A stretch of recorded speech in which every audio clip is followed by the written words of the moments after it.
What's an engineer's worst nightmare? To realize that the structural system he designed for a recently completed skyscraper had substantial structural deficiencies.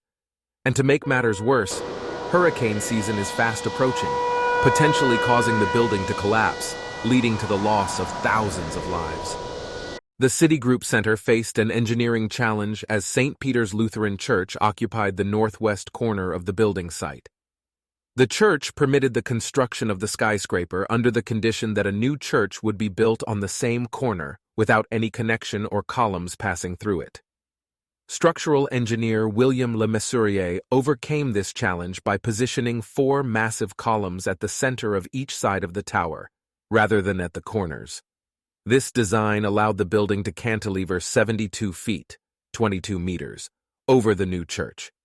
LeMessurier implemented a system of stacked load-bearing braces shaped like inverted chevrons to redirect the loads towards the center, and then downward into the ground through the uniquely positioned columns. LeMessurier's design had full penetration welded joints in each of the 8-story-high diagonal steel members.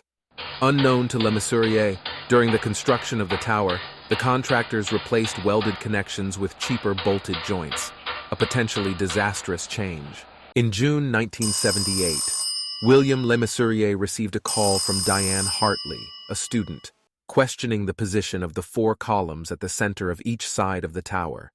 Intrigued by the student's concerns, LeMessurier delved into calculations and made a frightening discovery. Recalculation of loads revealed severe structural deficiencies. The building was designed considering the perpendicular wind forces to the building faces, as the building code of the City of New York did not call for an analysis of so-called quartering winds. However, under quartering winds, stresses in half of the tower's structural members increased by a staggering 40%, and a harrowing 160% increase in stress on the building's joints compared to perpendicular winds. To make matters worse, he found out that the contractors had overlooked the impact of quartering winds when they replaced welded joints with bolts. LeMessurier couldn't ignore the grave consequences. He proposed a solution to strengthen 200 of the bolted joints. The solution consisted of welding 50 millimeters thick plates across each bolted joint, essentially providing a permanent Band-Aid solution. Swiftly, secretly, and dramatically, repairs began under the cover of darkness in a bustling city.